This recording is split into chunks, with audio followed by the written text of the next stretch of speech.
전북 전주시의 한 도로. 한 차량이 빠르게 질주합니다. 다른 차들보다 훨씬 빠른 속도인데요. 마침 교차로에서 경차 한 대가 좌회전을 합니다. 그런데 과속하던 차량이 좌회전하던 경차를 그대로 들이받고 말았습니다. 사고 충격으로 전도된 경차. 과속 차량은 경차를 충격하고도 한참을 더 나아가서야 멈췄는데요.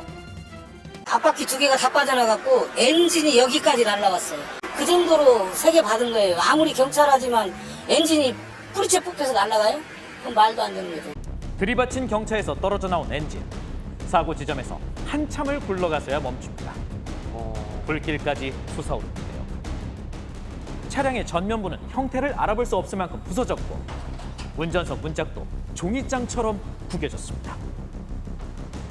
사고를 냈던 외제차도 앞쪽이 완전히 파손된 상태였는데요. 다른 차량들보다 훨씬 빠른 속도. 운전자는 왜 이렇게 빨리 달렸던 것일까요? 음식 당연히 하게 됐는데 불면은 띠띠하는 그런 그 소리가 나는 그 음주 감지가 있는데 일단 그거는 했었어요. 그럼 치료가 먼저 우선이라고 생각을 해가지고 3명 다 병원으로 일단 실려간 거예요.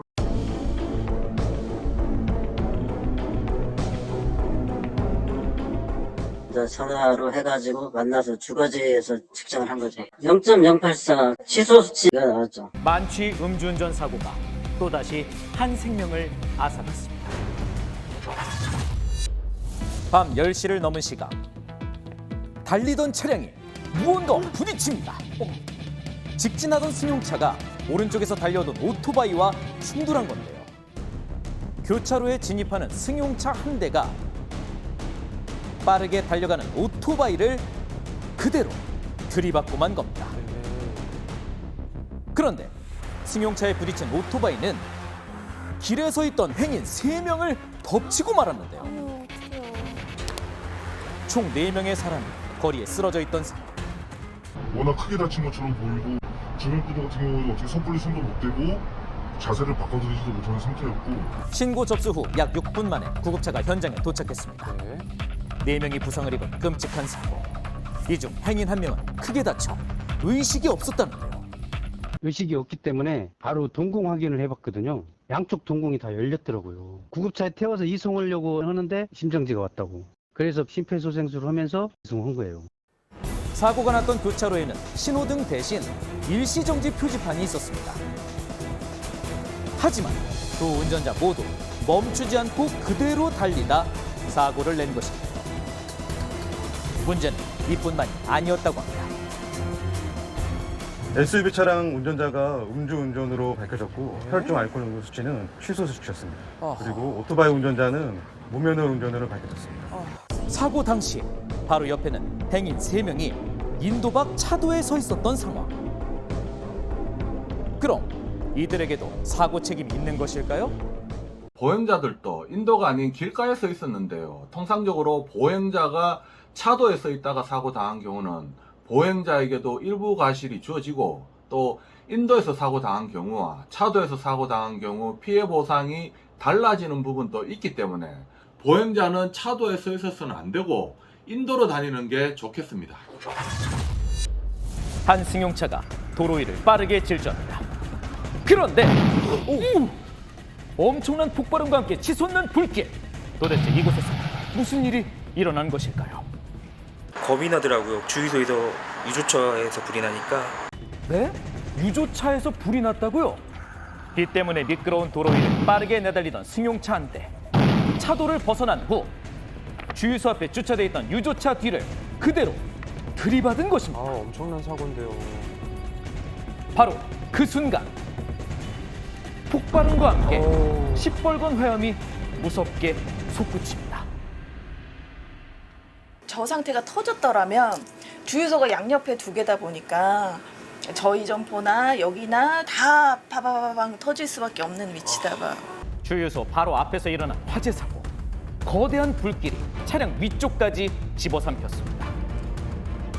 그런데 그때 어떤 형체가 화염 속에서 걸어 나오는데요. 그것은 주유소를 가로질러 달려오는 한 남자였습니다. 바닥에 있던 소화기를 집어든 남자가 활활 타오르는 화염을 향해서 뛰어갑니다. 그때 불이 바닥까지 번지고 말았는데요. 불길을 잡으려 애써보지만 불꽃은 더 크게 일렁이고 계속해서 폭발음까지 들려옵니다. 소화기 한 대로 진압하기에는 걷잡을 수 없이 커져버린 불길. 불길은 벌써 유조차의 절반이나 뒤덮었는데요. 진화를 포기한 남자는 불 속에서 겨우 뛰쳐나왔습니다. 빨리 일로 오세요. 빨리 오세요. 위험해, 안 돼. 소방당국은 화재 진화를 위해 소방 차량 등 22대의 장비와 57명의 인원을 투입했습니다. 그 이유는 유조차에 적재되어 있었던 위험 물질 때문이었습니다. 현장에 도착했을 때 탱크룰이 뒷부분이 깨져서 위험물이 누출되고 있는 상황이었습니다. 그 위험물이 32,000 탱크였습니다. 심지어 위험 물질이 누출되고 있었던 상황. 폭발이 일어나기 전 빠르게 진압하기 위해 특수 약재까지 사용했다고 합니다. 위가 터지는 게 압력도 빠져나가니까 그러니까 압력솥에서 구멍 뚫는 거랑 똑같은 거니까 다행인 거고, 만약에 밑에서 해가지고 여기 있는 그 32,000리터면 양이 얼마나 많습니까? 여기가 다 불바다가 되는 거죠.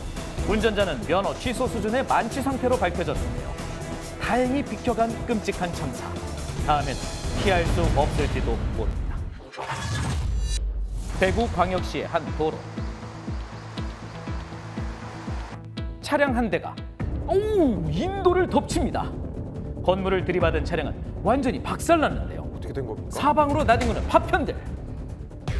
이른 아침 순식간에 발생한 끔찍한 사고. 행인 한 명이 길을 걸어가던 그 순간 이거 어떡해요? 아하, 뒤를 돌아보던 행인이 차량 파편 때문에 땅으로 곤두박질 치고 말았는데요. 행인을 차량이 부서지면서 팀 파편에 맞았고 현장에서 응급처치 후에 병원으로 이송했습니다. 차량은 형체를 알아볼 수 없을 만큼 찌그러졌고 문짝도 종이장처럼 구겨졌는데요. 사고 후 4분 만에 도착한 소방대원들. 탑승자를 구조합니다. 현장에 도착해서 조수석 뒷좌석에 요구주자 한 명밖에 없었습니다. 조수석 뒷좌석에서 구조된 남자. 사고 차량에서는 이 남자 한 명만 발견됐다는데요. 네? 그렇다면 운전자가... 운전은 누가 했던 것일까요? 이 차량 안에는 20대 남성 1명과 10대 남성 1명, 총 2명이 탑승하고 있었습니다. 20대 남자 1명은 뒷좌석에서 발견되고 10대 1명은 조수석 문을 열고 도주했습니다. 상가를 들이받고 순식간에 박살난 차량. 사고 30초 후 갑자기 조수석의 문이 열리고 한 남자가 내리는데요. 이 남자는 다리를 절뚝거리면서도 아이고. 태연하게 걸어나와 사고 현장에서 그대로 도주합니다.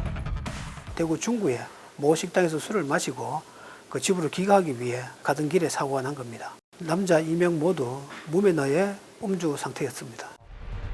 이른 아침까지 식당에서 술을 마신 두 남자. 주차해둔 차량에 함께 탑승해 이들 중 한 명이 직접 운전을 했던 것인데요.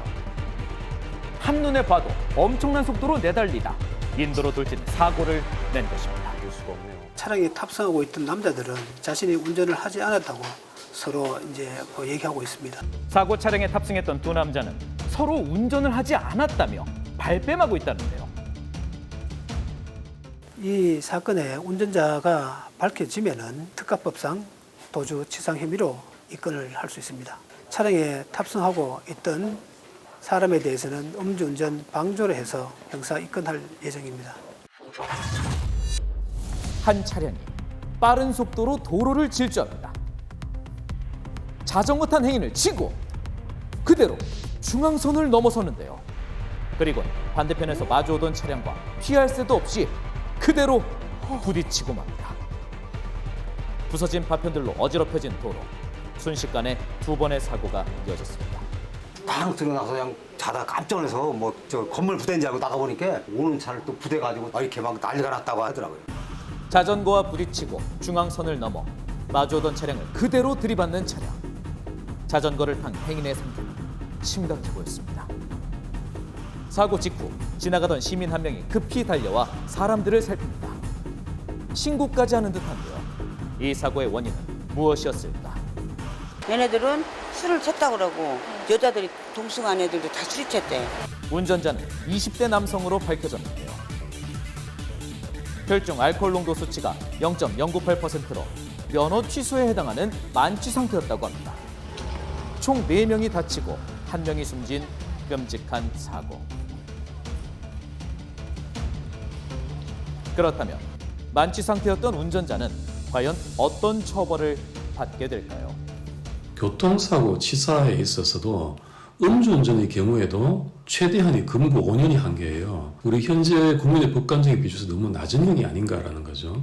금고 7년이든 금고 10년이든 상한을 좀 더 올려서 그 죄형의 균형도 맞추고 좀 더 실질적인 잘못에 걸맞는 그런 형이 나오도록 판사한테 재량을 주는 것이 맞다고 봅니다. 소중한 생명을 앗아간 새벽의 질주. 그 어떤 죗값을 받는다고 해도 돌이킬 수는 없습니다.